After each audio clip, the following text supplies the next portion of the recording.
All right, shalom, shalom. I'd like to start off first and foremost by giving all praises, glory, and honor to Yahweh, Bahashem, Yahweh Shai, Bahashem, Rachafadash. Double honors to our elders and the apostles, Grand Millstone, who rule and teach well. Peace, love, salutations, and blessings to those that do this work in truth and in sincerity.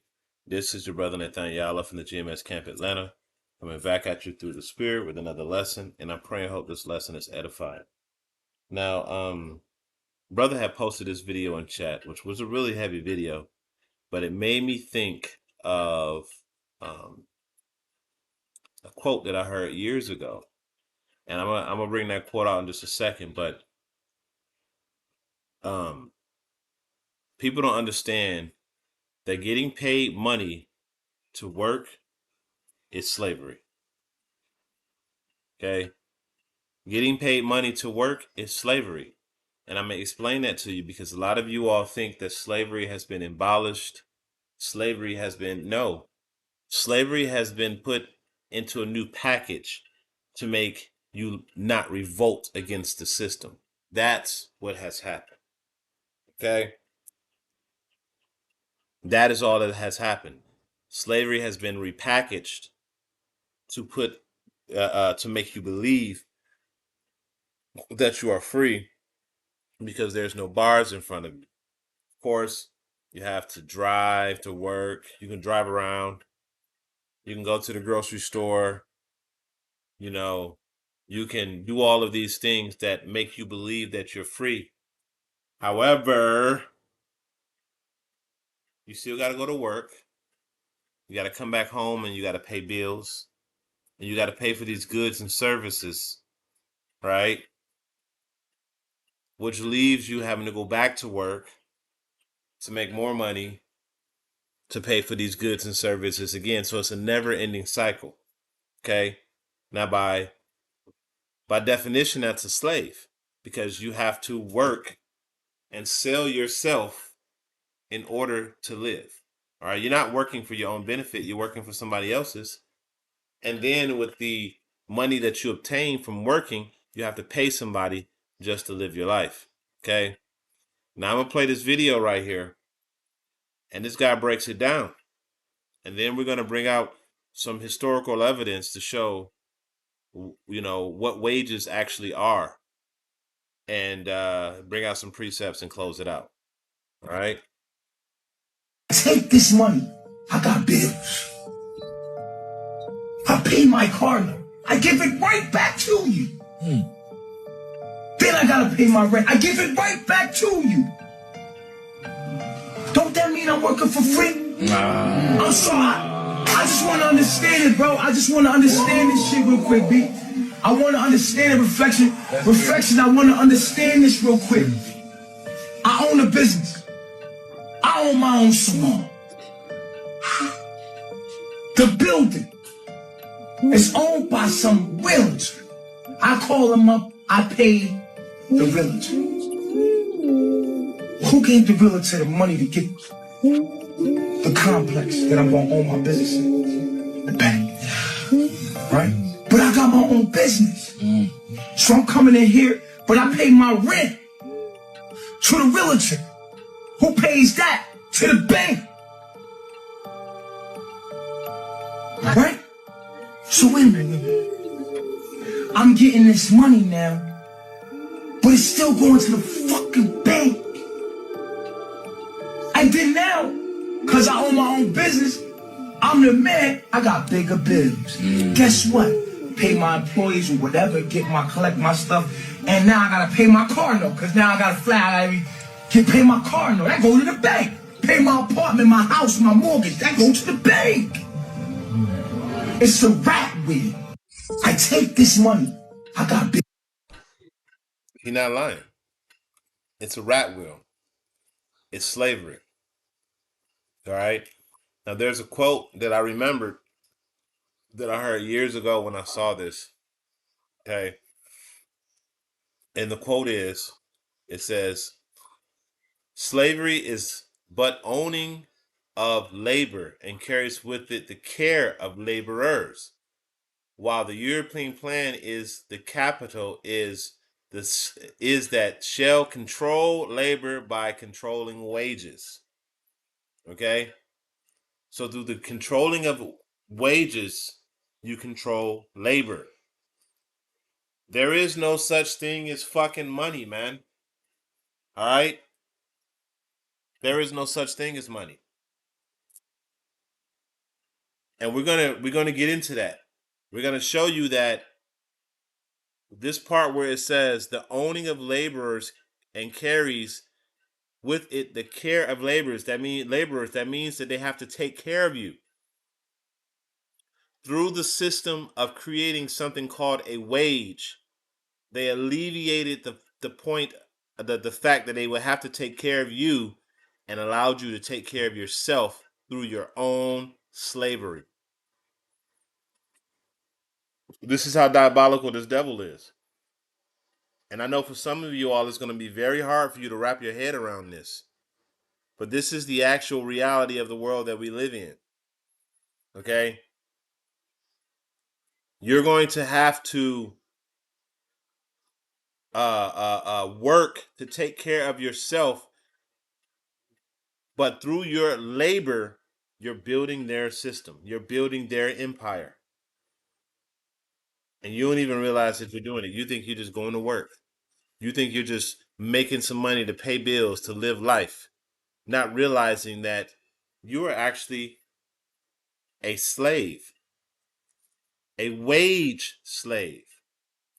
So, as you can see, I put this quote, I said, where did this quote come from? Slavery is but the owning of labor and carries with it the care of laborers, while the European plan is the capital is that shall control labor by controlling wages. And that word capital goes into money. Okay?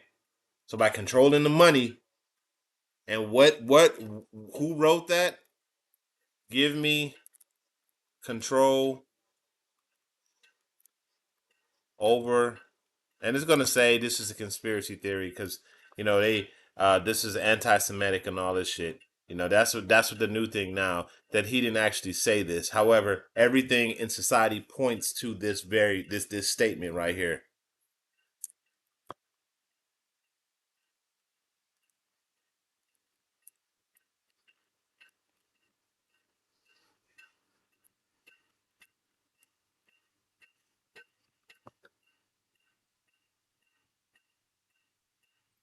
Now, it says, this quote, give me control over a nation's money and I care not who makes its laws, is widely associated with Maya M. Schelbauer, the founder of the Rothschild banking dynasty, right? However, the quote is historical accuracy and origin is widely contested. Okay, so of course when you read into it, it's gonna say, "Oh, this is anti-Semitic." There's articles on it. I don't know why it didn't come up this time because every other time I looked for it, articles will come up saying this is anti-Semitic and he didn't say this, and nobody didn't even say. I didn't even realize this guy was a Jew until after I start reading those articles about anti-Semitism in relation to this guy, which is an admission of guilt. If you immediately have to defend somebody's nationality based off of a quote calling it anti-Semitic, that right there is an admission of guilt in itself, because nobody didn't say he was a Jew. I'm just the quote. All right. And it says attribution is frequently attributed to Maya Schelbauer, the popular culture and economist, but historians find no primary evidence that he said or wrote it. Yes, he did. Because years before, when I first heard this quote, none of this stuff was contested. As a matter of fact, they were proudly protesting it, proudly saying it. Not protesting, but they were proudly saying it. They were proudly putting it out there. They were proud of this shit. Okay?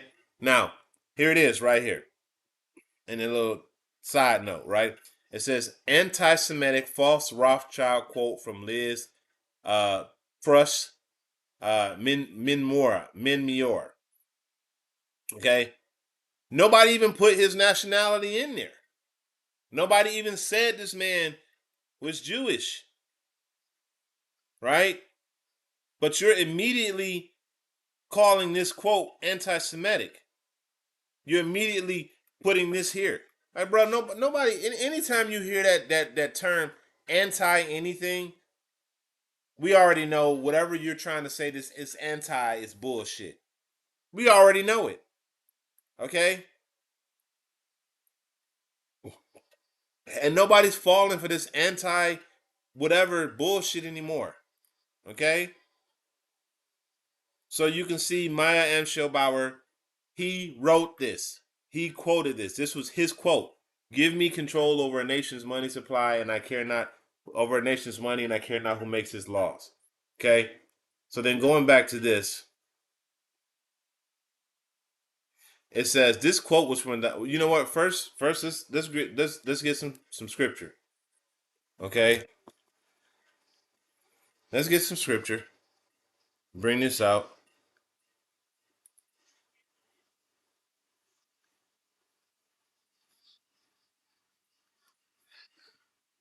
Oh. Let's go to James 5:4.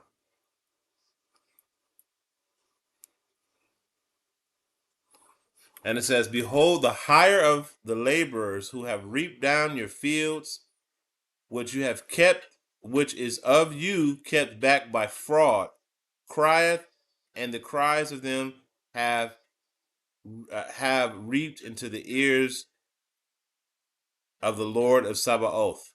Okay? So you have kept down the hire of the laborers, you have kept back the hire of the laborers that have built up your society through fraud, by robbing them, giving them barely a livable wage, okay? Just enough to where they'll continue to come back and work for you just to make that money. Like my man said, a rat will, okay? So going back to this quote, to this breakdown, it says this quote is from this quote is from a document known as the Hazard Circular or Hazard Circular, which surfaced in the United States during the American Civil War era around 1862. This circular is widely considered to be a populist and just happened. It's widely to be a populist fabrication. Anything that proves what these people are doing, the life that we're living, turns out to be, oh, this must be a lie. Bro, we live in this. This what they're talking about is actually real life for people. So how can it be a fabrication when this is the life of all of the everyday people that live in this world?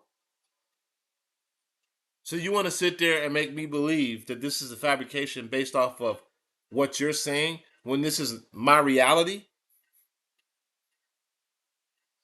So the secular is widely considered by historians to be a populist fabrication or a piece of propaganda rather than an authentic memo from British bank interests. It was frequently used, and they tell on themselves, right? They tell on themselves. It says it was surfaced in the United States during the Civil War era around 1862, but now historians believe that this was a fabrication. Well, which one is it? Okay, what historians are you talking about? Are you talking about historians that are pre 19th century or post 19th century historians? Because if these historians are post 19th century, then then they could be the ones lying. Okay, which I believe to be the latter. They're lying. All right, this is what these people do. They lie to cover up their history. All right, it says the secular is widely considered to be considered by historians to be a populist fiction or a piece of propaganda rather than an authentic memo from British banking interests. It was frequently used in the late 19th century by proponents of the greenback and Blime Stallim, such as the Populist Party, to argue that international bankers were plotting to replace chattel slavery with wage slavery by controlling money supply and debt. Is that not what's happening right now? While they're saying all of this stuff is propaganda, is that not was is this not the reality of, you know what? Let's go back to this video again. Let's watch this video one more time. Because is this not the reality of the world that we're living in right now? Don't the banks control everything that's happening in our reality? So while they're saying that this is a conspiracy, you're living this. And if this guy, not even having access to this information, is able to realize what's going on, how is this not true? I take this money. I got bills. I pay my car note. I give it right back to you. Then I gotta pay my rent. I give it right back to you. Don't that mean I'm working for free? I'm sorry. I just want to understand it, bro. I just want to understand this shit real quick, B. I want to understand the reflection. Reflection, I want to understand this real quick. I own a business.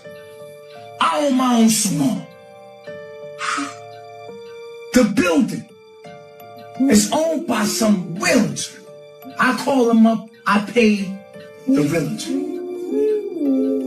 Who gave the realtor the money to get the complex that I'm going to own my business in? The bank. Right? But I got my own business.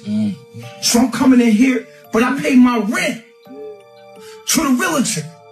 Who pays that? To the bank. Right? So wait a minute. I'm getting this money now, but it's still going to the fucking bank. And then now, because I own my own business, I'm the man, I got bigger bills. Guess what? Pay my employees or whatever, collect my stuff, and now I gotta pay my car note, because now I gotta fly, pay my car note. That go to the bank. Pay my apartment, my house, my mortgage. That go to the bank. It's a rat wheel. I take this money. I got bills. Now, is that not the reality? You pay your rent, and the person you're paying your rent to has a mortgage. They pay their mortgage to the bank. You have a car note. A lot of times it's financed. You pay that to the bank. Everything goes back to the bank. Your money, when you get your paycheck, where does it come from? It's paid through a payroll department that comes from what? A bank. This is why when we talk about the mark of the beast is going to be digital. All right? And it's going to be an implantable device. Because we know, man, all roads lead to that. Because they want perpetual slaves. All right? The banks understand what a wage slave is. A wage slave is nothing more than a slave. Well, I will rephrase that. A person that works for wages is nothing more than a slave. Okay? Now we're going to go back and finish this. As a matter of fact, let's read that James again. It says, let's start at verse 1. It says, "Go now, you rich men, weep and howl, for your misery shall come upon you. Your riches are corrupted, and your garments are moth-eaten. Your gold and silver is cankered, and the rust of them shall be a witness against you, because you stole it all. And it shall eat your flesh as it was fire. Ye have heaped treasures together for the last days." These are the times that we're in right now. "Behold, the hire of the laborers who have reaped down your fields, who built up your society." Okay? Got everything going. Which is of you kept back by fraud. You defrauded all these people. If you were actually getting paid the correct wage in today's society, you'll be getting paid $50 to $60 an hour. Okay? If you was getting your appropriate wage. you'll be getting paid $50 to $60 an hour. There's no way that a man can become a billionaire in a lifetime. I mean, there is, you know, but you're not about to get hundreds of billions of dollars. You know, if you was to take a million seconds is 11 and a half days. A billion seconds is 32 years. That is the difference between a million and a billion. Okay? A billion is 1,000 million. That's how much a billion is. And you have hundreds of them? You have 50s of them, tens of them? How do you get that unless you rob the laborer of their hire? Okay? So that's why it says, which of you kept back by fraud crieth, and the cries of them which have reaped and entered into the ears of the Lord of Sabaoth. Our cries have reached unto Yahweh Bashem Yahweh Shai himself because of your evil ass greed and wickedness. Okay? To consistently steal and rob the people of their hire. Now, brother, I did a lesson about about how this is slavery right now that we're in, and a brother, the elder brother, had mentioned to me that we work more than the serfs did back in the ancient world. They worked 150 to 200 days out the year, right? That means on average, people had 165 days off of the fucking year. And the work that they did was basically to harvest food and crops for themselves. And yet, in the world that we live in, we only have a week's vacation and weekends off. Okay?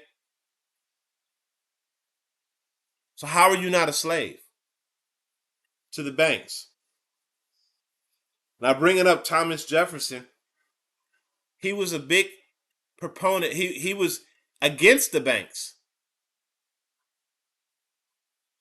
Look, if we allow a central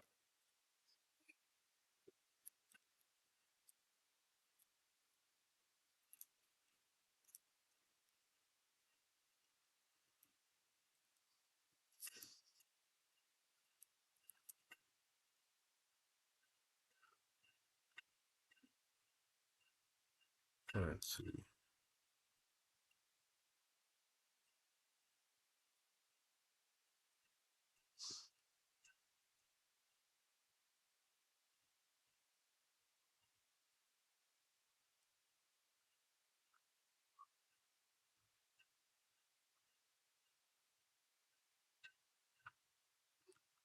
let's see, that'll bring it up.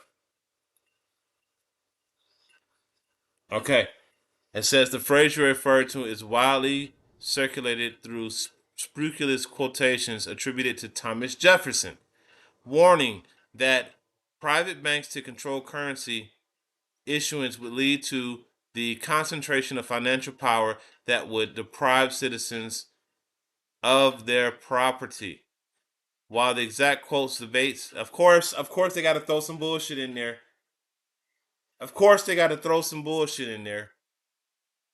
Okay, and the quote is, I believe the quote goes as such: "If we allow banks the issuance of our currency, the corporations that will grow up around it will deprive our children and our children's children until they wake up on the land that their forefathers conquered homeless." Okay, that's basically what it means. But as you can see, the phrase referred to and it says likely a spurious quotation attributed to Thomas Jefferson, warning that allowing private banks to control issuance of our currency would lead to concentration of financial power that would deprive the citizens of their property. Okay, that's basically what I said. While the exact quote is debated by scholars, it highlights the central arguments in debates about central banks and their relationship between money authority and the growth of large influential corporations. Is that not the reality today? Don't corporations control everything? Huh? Don't BlackRock control everything through its corporations? Have you looked at how all corporations lead back up, major corporations lead back up to BlackRock and how they control everything? Which eliminates your what you would think of having a freedom of choice. You really don't have that. Isn't that what the reality of it actually is? So they're telling you that the reality that you're living, right, as a wage slave, okay, just because they throw some words out there saying this isn't true, right? Basically, a populist fabrication, right? This is making you think, oh, well, yeah, it has to be it has to be not real, even though I'm living this reality. it, and I have to go to work every day, and I can't save any damn money, and it's really expensive for me to feed my children and pay my rent and pay my bills, and all my money goes back to paying these damn people just to be alive. But a couple of words and the phrase anti-Semitic is going to make me look at my situation differently than what it actually is. Well, guess what? It's not. It's not working anymore. People see.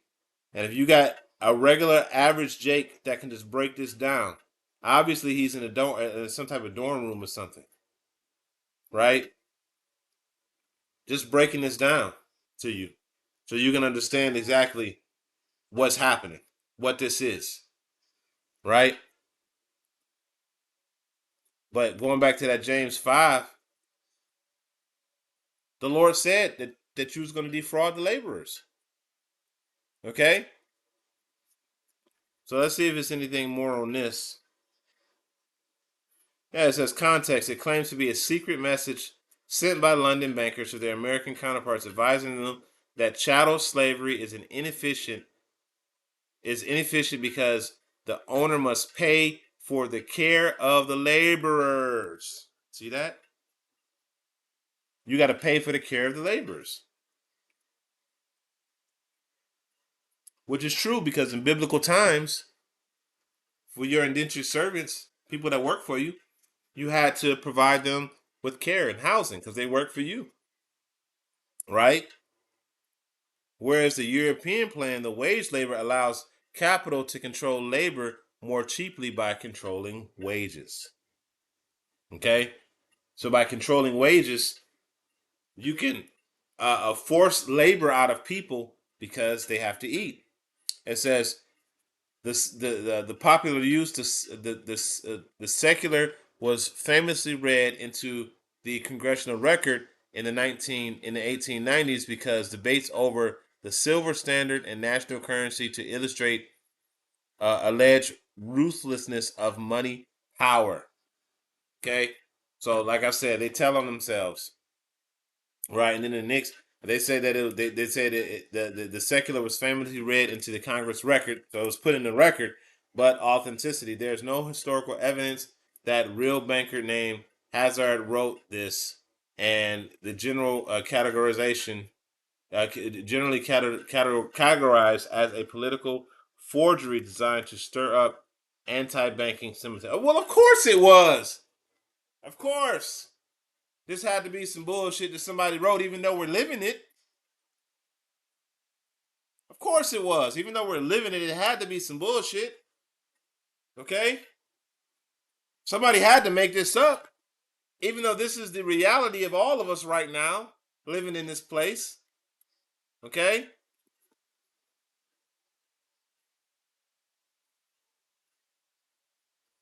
These people are just utterly, uh, uh, uh, hold on, I got a precept just came to my hand.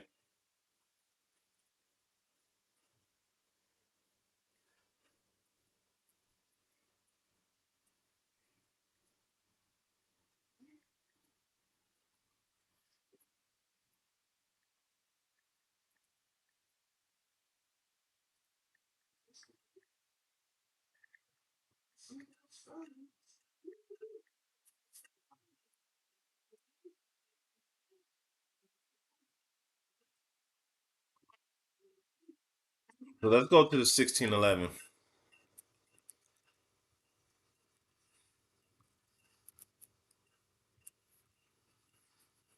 Go to the 1611. Let's go to Ecclesiasticus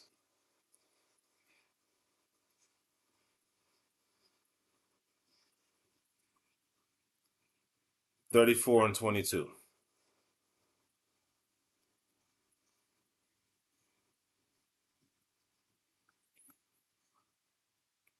Check, see, we still going? Yeah, we're still going. And it says, let's start at verse 21. It says, the bread of the needy is their life. He that defraudeth him thereof is a man of blood. Okay? So by you stealing from the laborers and controlling the wages and not paying people fairly and creating an environment to where they always have to pay you money in order to live in land that doesn't belong to you, water that's not yours, okay? But scripture says that the earth is given into the hands of the wicked. So to a degree, you can't say it is yours. All right. However, everything that every land that you stand on is stolen land, raped, robbed, and murdered land. All right. Read that again. It says, the bread of the needy is their life. He that defraudeth him thereof is a man of blood. Okay. And that's Esau, Edom all of the way. All right. He that taketh away, verse 22, he that taketh away his neighbor's living slayeth him. And he that defraudeth the laborer of his hire is a blood shedder. Okay? That's Esau Edom all day long. Stealing from people, robbing people, a blood shedder. Okay? Trying to get over. Don't want to pay you a fair wage for the labor that you've done for him, for his benefit.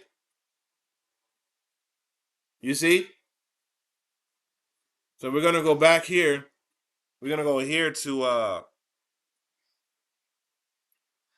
DeepSeek because I did a little bit more research and I asked it, where did the term wage slave come from? And it says the term wage slave is layered, has a layered history with its conceptual roots stretching back to ancient Rome. But the modern use is popularization taking shape during the Industrial Revolution from ancient Rome to the 19th century. While the phrase wage slave did not exist in the English language until the 19th century, the core idea is very old. The Roman philosopher and statesman Cicero made a powerful comparison, writing that for the higher manual laborers, their very wage they receive is a pledge of their slavery. So these people start equating wages or payment to slavery. And if you print money out of nothing, like they do in today's day and age, you're basically getting labor for free because you're not paying them anything of value. You're paying them paper money that you create. So guess what? In order for you to obtain that paper money, that wage, you have to get a job in some type of corporation that they created. And you have to go work there to get a wage to buy food. Why? Because they don't want to take care of your ass as a slave.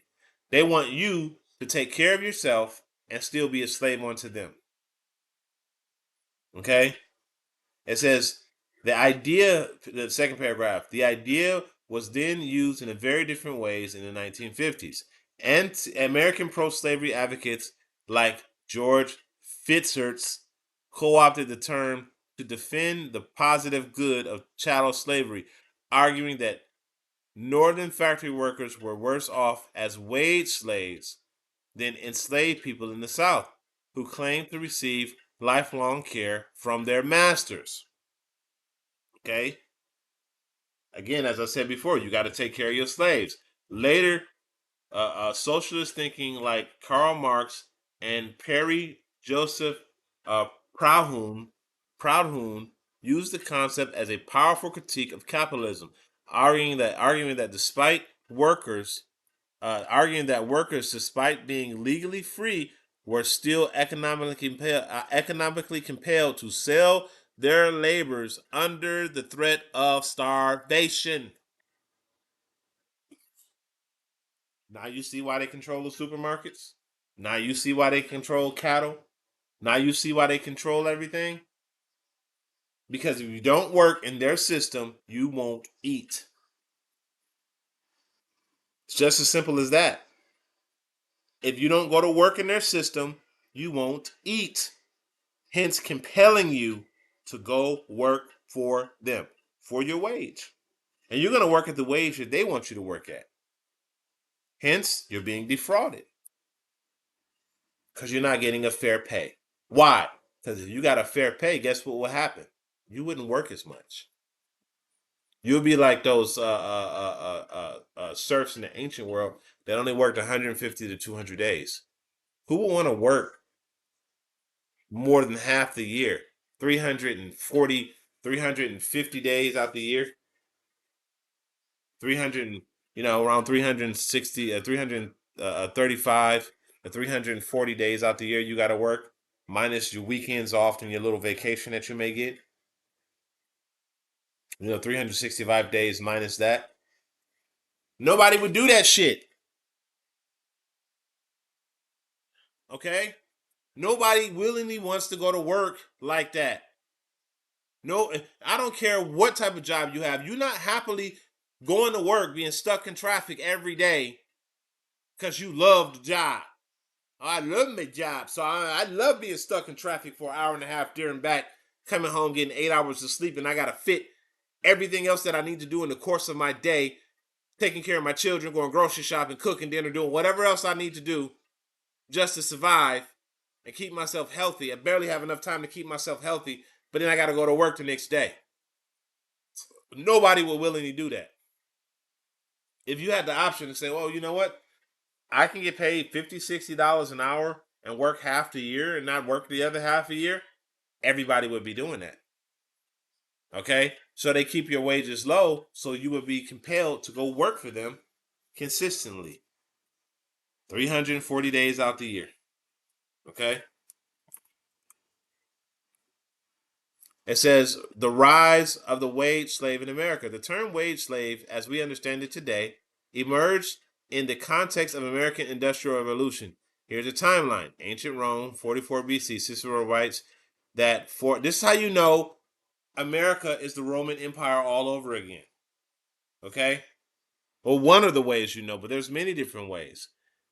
Cicero writes that for a hired laborer, the wage itself is a pledge of slavery, laying the conceptual groundwork for the term. Lowell, Massachusetts, 1863, a female textile worker known as Lola Mills girls organized some of the earliest known labor protests, voicing a critique that will become famous: when you sell your labor, you sell yourself. That's exactly what you're doing when you sell yourself for labor. You're selling yourself. You're selling a fraction of your life away. Okay, this is why the scriptures say, he that defraudeth a man of his hire is a bloodshedder. Okay, because you're taking literally his life away. You're not paying him for the equivalent of exchange, because you are given a finite amount of time on this earth. And when you go to work, you sacrifice the precious time that you have on this earth for wages. Okay? When they defraud you of those wages, they are literally stealing your life from you. Literally stealing your life from you. You're not getting paid for the precious life that you are sacrificing, because your life is equal to what? Time.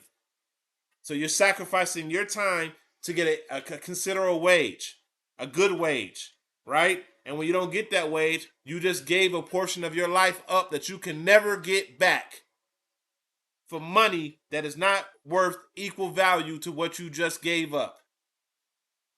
Hence, you're a bloodshedder. Okay? First print appearance. The specific term wage slave appeared in a print for the first time in a letter to the editor of the Boston-based abolitionist newspaper, The Liberator.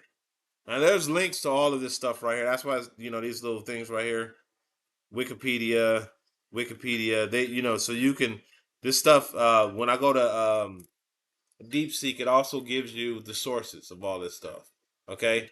Widespread usage. In decades following the Civil War, the term wage slave gained a significant popularity and became common in labor and political discourse. Okay. So, you're a wage slave. All right. So let's grab a couple more precepts and get ready to close out.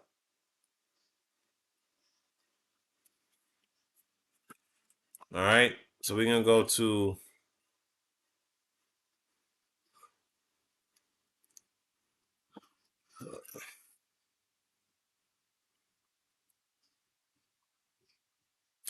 this is Proverbs 22:7. It says, "The rich ruleth over the poor, and the borrower is servant to the lender." So anytime you borrow money, you become a servant to those who lended you the money. And who controls the money supply? The banks. Well, who owns the banks? Huh? Well, we all know. The ones with the little hats on their head. Okay? Those people own the banks. They're the CEOs of major corporations. Larry Fink of BlackRock. What nationality are these people? Okay? They're the ones who own the banks. So by creating a debt-based society, you effectively make everybody a slave. Because in order for them to hold your greenback, they have to be in debt. Because the greenback is a promissory note. All right? It's just $1. All right? It's an IOU. It's not real. All right? I'm going to grab one more and get ready to close it out. This is Nahum 3.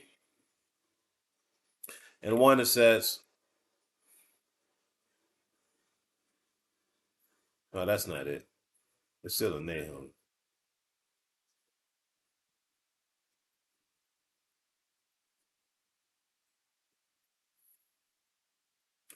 Here it is.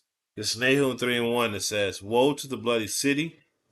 It is full of lies and robbery, and the prey departeth not."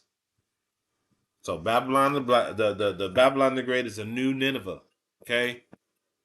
Because what has been is what shall be. There's nothing new under the sun. Roughly paraphrasing. All right. So Babylon the Great, aka America, is the new Nineveh. All right. And it is a bloody city. Not only do they drop bombs, but they steal laborers from the laborers. Okay. So that was pretty much it. I pray this edifying lesson. I'm going to end it off by giving all praise, glory, and honor to Yahweh Ba'ashem Yahweh Shai, Ba'ashem Rakar Kadash. Until the next time I say Shalom.